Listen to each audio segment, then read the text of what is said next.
alright. I don't want to look too wistful. It was originally the title of a double-sided sheet of A4 paper on which me and my friends reviewed obtuse 7-inch singles by the likes of Kevin Blecton and Kid 606 and Venetian Snares and like everything that was wacky and interesting about electronic music at the time, around the near millennium or whatever. Must have been 2001 or something like that. And I came up with the title for this like little publication that was partly an offshoot of Alternative Music Society at Imperial College. A rowdy bunch that I got pulled into, I must admit. Yeah, it just grew out of that really. So that was sort of where I started doing shows, mainly for bands who were at college and bands that I was in at the time. And it seemed like a good umbrella for, you know, just trying things out, getting a show together, that kind of thing. And I remember at college, it was exactly the same room where Queen played their first shows.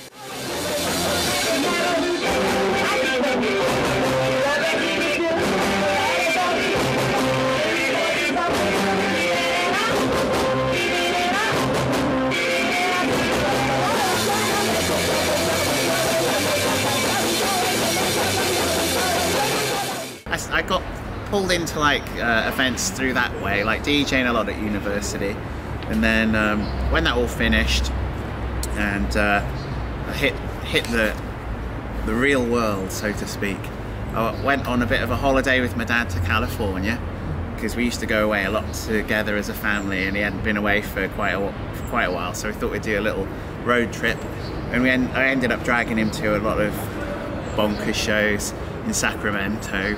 I took him to see Hella, and we saw XBXRX in Los Angeles, and there was another show in San Francisco that I went to, and it was so damn insane. And Dean from No Age was selling records at the show, because it was like the first thing on his label, and I suppose it immersed me in a whole different culture that I didn't see being too prevalent at the time in the UK. So I'd always followed like underground and DIY music in the UK, but it seemed to have sort of run aground by the time I was like feeling like I could get involved. I mean, some of my favourite bands were like Long Leg and the Yummy Fur and you know, like the Delgados and all that kind of Glasgow early tape scene stuff. And but that has all sort of just about petered out or gone a little bit more mainstream. Like Mogwai were like a massive band then, weren't they? And it seemed like in the shadow of that, maybe things had just gone off the boil, and seemed like California and San Francisco at the time was a very lively place for music. So I ended up going there with my dad, and we saw a lot of interesting, like fairly underground shows in tiny clubs and DIY spaces. And when I came back to London, I got a job working at Southern Records, sending out Phantomas posters and Sun posters to like people in Latvia who were organising concerts. And I don't know how I got that job. I think I had to do a Queen, what was it, like a sort of questionnaire, and I had to answer like questions about Minor Threat and Crass and stuff. So it's like a really awesome version of Who Wants to Be a Millionaire, but maybe limited to like the out rock section of Rough Trade or something. But they were kind enough to employ me doing tour promotions, and so I started going to a lot of London shows through that really. And I just thought, compared to what I'd seen in America, they were lacking a little bit of interest. I remember there was a lot of things at 93 Feet East at the time, which I think now solely sells cocktails. I don't know, I don't even think they have live, maybe they have a DJ in a cage or something like that. Big bowl of water through the bars or something. But at the time, it was putting on like Sunburn, Hand of the Man, and some things are interesting, but I thought all the shows, they were all like a little bit too formal, and the sound wasn't usually that great, and the lineups were weird, and the tickets were expensive, and it's largely stayed like that in London anyway. But I thought at the time it could maybe there was room for improvement. So I got together with some of my other friends, some who had met through working at Southern and some who had met through university and just long-term friends. And we started putting together an idea of trying to do a show ourselves. And then the very first show that came our way was quite amazingly Deerhoof, who we were all fans of at the time, and they were avoiding coming to the UK. They had a booking agent in Cardiff who was just like, they don't want to come, it's rubbish, the guarantees are bad, they don't want to sleep on someone's floor, you have to get a special work permit to play, it's really expensive to get the ferry. There were like so many reasons why not to come. But then we thought, well, we're not going to see Deerhoof unless we pull something out the bag here. So I think we just made a really convincing case in a very earnest way, like, we can do this and that, and we'll help with this, and we'll make it all really nice, and there's an Italian restaurant we can take them to maybe, and, you know, the venue will be really good and the lineup will be good. And we went in very idealistically and somehow won favour, and the show happened in December the 12th, 2003, just over 15 years ago, quite frighteningly.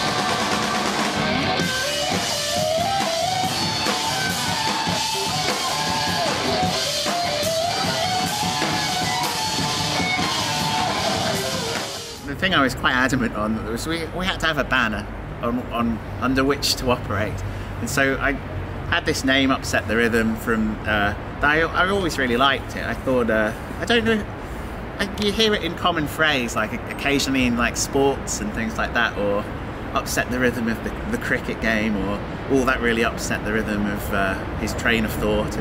But I didn't think it was like one of those phrases that had quite as much like attachment or kudos as like more obvious, like just borrowing a name from a famous song or something. I thought it would be interesting as an umbrella name to operate this DIY gigs collective.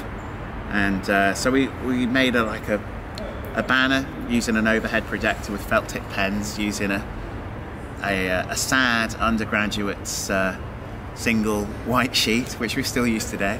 It's never been replaced, although it's heavily soiled in enthusiasm. And the other thing we did was we wanted to make a roll of, like a manifesto of sorts, partly inspired by, you know, communism or something.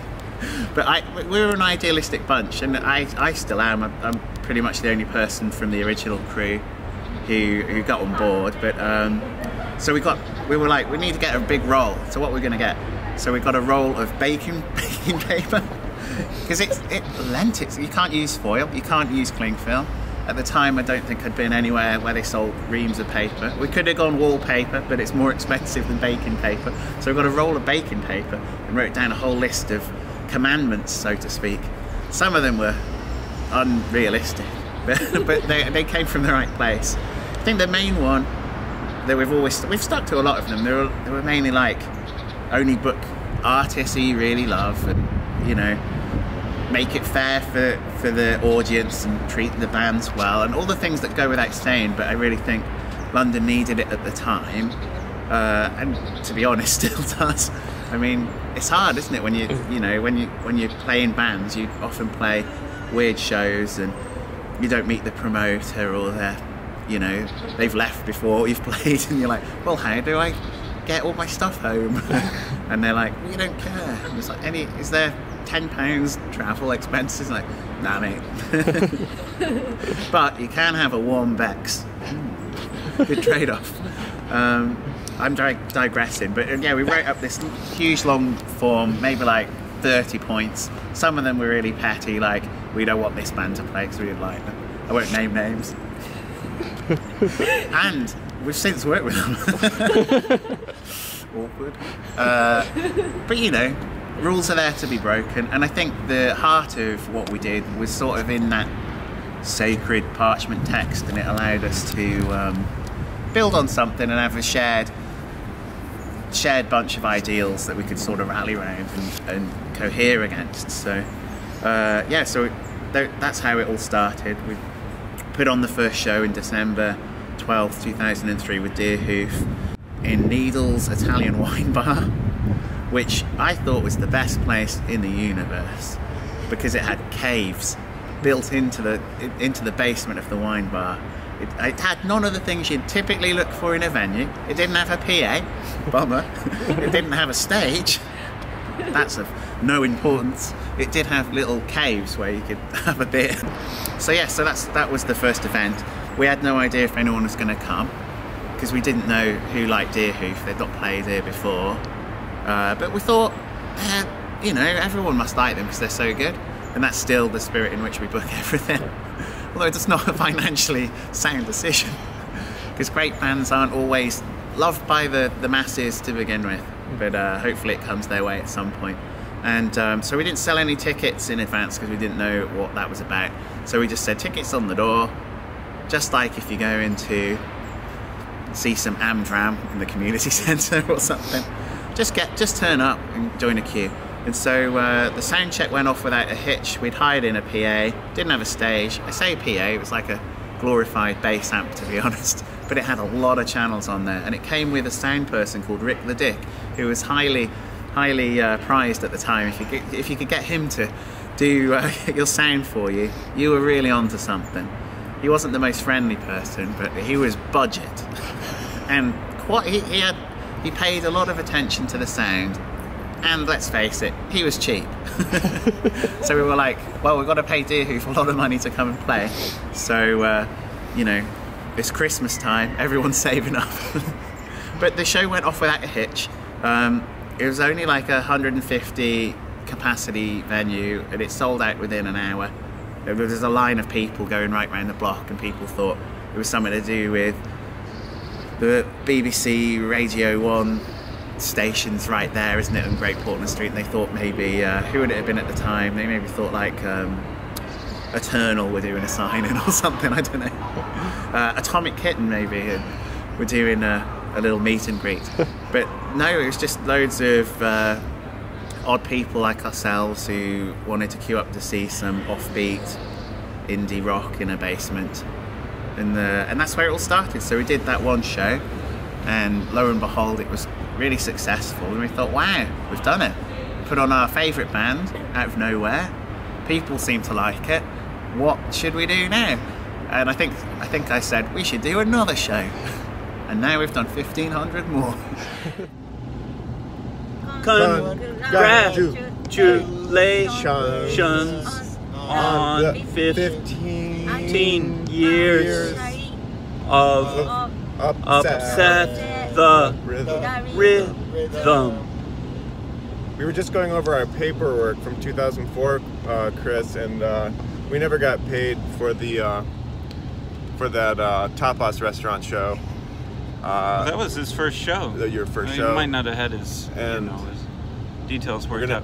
Well, okay, we'll be hearing from our lawyers. Okay, yeah, all right. Because you don't, at the time, logically make a decision like, oh, let's just do this for 15 years and see how it goes. I mean, it was more like, I was liking it a little bit to a snowball, which is rather apt given my snowman and the weather today. But because it's easy to make one, isn't it?